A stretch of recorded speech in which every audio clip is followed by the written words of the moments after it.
Humans always strive for company, and other than other fellow humans, we were successful in turning other species into friends as well. And when we talk about friendship with animals, dogs stand out for their loyalty, devotion, and sense of self-sacrifice. Their emotional intelligence, accompanied by their intuitiveness, makes dogs communicate with us at levels no other animal species can achieve. Today's story is about a dog who had something to say to his owner, and when the owner finally figured it out, he was surprised beyond belief. But before we start, make sure to subscribe if you haven't, and hit that notification bell so you won't miss any new stories. George Miller is a single young man. The 29-year-old lived away from his family in a small apartment that he shared with no one. Looking for some company, George went to an animal shelter and adopted a little pooch with whom he bonded immediately. He described that as one of the best decisions he's ever made. The little pup that he named Crosby was the sweetest thing ever. The black and white pooch was so energetic, loyal, and couldn't be separated from his owner. Crosby loved going to the park where he could play with other animals. It didn't matter whether it was a dog, a cat, or even a squirrel. Crosby had an extraordinary ability to bond with other animals and form an instant friendship with them. And the hardest part of the day for him was when George had to convince the sad little puppy that it was time to go back home and say goodbye to his newly found friends. Even neighbors, as well as strangers, liked to stop George in the street and pet Crosby, who was always excited to meet new people. Yet, if there was anyone who would be termed the real friend of Crosby besides George, they would be a cat and a dog that belonged to the neighbor next door. Their friendship lasted for 8 years, and they would never get tired of playing together and getting up to mischief. Yet one day some very bad news was delivered to George and Crosby from the owner of Crosby's friends. It turned out that the dog passed away, and it wasn't long before the cat followed suit, leaving Crosby all alone and sad beyond belief. George did his best to help poor Crosby get over the loss of his two best friends, yet the sad look in the eyes of the pooch said it all. One day, as George came back from work, he opened the door and was surprised to not find Crosby waiting there to greet him. The young man immediately knew that something was wrong and started calling for Crosby, yet the dog didn't respond as he usually would do. The young man got scared, fearing the worst, and immediately started walking from one room to the other looking for his pet. And to his surprise, he found Crosby in one of the rooms, sitting still and staring at the wall with unwavering attention. George walked towards Crosby and started patting him and asking his little pet what was wrong. Yet the dog didn't flinch, and that made George worry, as he wondered whether Crosby got his hearing damaged or was suffering from a mental disorder. George sat there stroking his dog until he snapped out of it and was his usual self again. And the young man sighed in relief as it was finally over, hoping that it was only an incident or the dog's attention was simply captivated by a bug that George didn't see. The following evening was a normal one, as the dog acted normal all the time. Yet in the middle of the night, George got thirsty and he walked to the kitchen for a glass of water. Yet he was surprised to find Crosby sitting in the dark, looking at the same spot that he was looking at earlier that day. The dog was so focused on one single spot and seemed so sad. At that moment, George got seriously worried and couldn't shake that image off his head, as he spent the rest of the night thinking about the strange behavior of his dog, and what was so special about that wall that captivated the attention of Crosby. Determined to find out what was the matter with his pet, George left his apartment early the following morning and drove to the nearest Walmart and grabbed a security camera with night vision. Then he installed the camera opposite the wall Crosby was staring at. Then he said goodbye to his pet and left for work.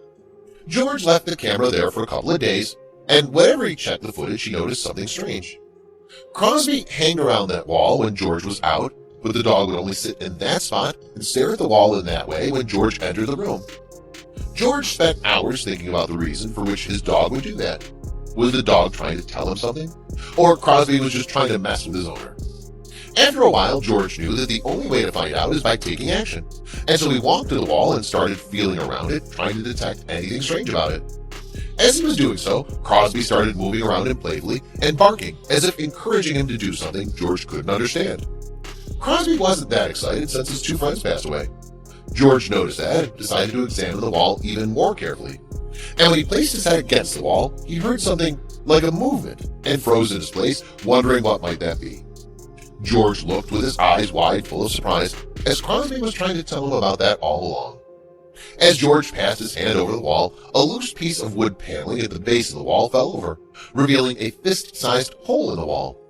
The young man put an old glove on. Then he took a deep breath, then carefully inserted his hand in the hole and started feeling around. With every movement, he could feel cold crumbs of plaster and isolation crumbling. and there was a thick layer of humid dirt at the base of the wall. As the small hole didn't allow him to inspect a large area, George widened the hole and tried to reach deeper in different directions, as the sound coming from within the wall got a bit louder and clearer. And just as his arm was almost shoulder deep, his hand brushed against something small and soft.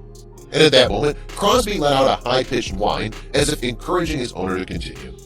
It took him quite a lot of courage, but George reached for and grabbed it, and then carefully pulled it out to see what it was. George's heart dropped when he found out that it was a little kitten that mysteriously got into the paneling that separated the rooms, and Crosby couldn't be happier as he gingerly hopped around his owner excitedly barking. George stood there looking at the dust-coated kitten, wondering how it got there. Yet what surprised George even more was the striking resemblance between the little kitten and Crosby's cat friend that passed away a few weeks earlier. George instantly suspected that it had to be Crosby who brought the cat into the house somehow, yet even if the pooch did so, how did the cat end up in the paneling was simply beyond George, who took the cat to the washing basin to clean it from all the dust that completely covered it. Well, Crosby was around him all the time, wagging his tail wildly, and looking so pleased with himself. The kitten was a few weeks old, and George hoped that he'd be able to find her owner, because the little animal apparently still needed the care of its mother, and the young man had no idea how to care for it. George went from door to door asking his neighbors if they knew the owner of the cat, but no one claimed it except for one neighbor who said that it was a stray kitten that he saw roaming in the neighborhood that week. Not knowing what to do, George took the kitten to the vet, who examined her, and besides being malnourished, the little kitten was in good condition. Then the vet scanned the kitten for a microchip, but she had none. At that moment, George told the vet that he was going to place the kitten in a local animal shelter, but the vet advised him against that, saying that the local shelter had hundreds of cats already, and no one seems interested in adopting them, and if the little cat ends up there, it would eventually be put to sleep. Though George never really wanted a cat, he couldn't take her to the shelter, knowing that she would eventually be killed, and so he decided to keep it until he could find a home for it. During the time the little cat spent at George's apartment, Crosby seemed so happy being the goofy, playful pooch that he used to be, as he enjoyed the company of the little cat and took care of it. Crosby even allowed the little cat to nest herself deep in its long fur to sleep, and didn't mind letting her use his body as a scratching post. All of that made George change his mind about the cat, and he decided that the family could be extended to include the little kitten that he named Ray Ray. That decision made Crosby the happiest dog in the universe, and Ray Ray was inseparable from the goofy, caring dog that she hung out with all day long anyway. The incident also taught George to pay closer attention to what Crosby was trying to say, as even a dog might have an important message for us sometimes. Another lesson from this story is that there are millions of animals locked in animal shelters all around the world, looking for a loving family before being put down. So consider adopting one of these loving and devoted friends.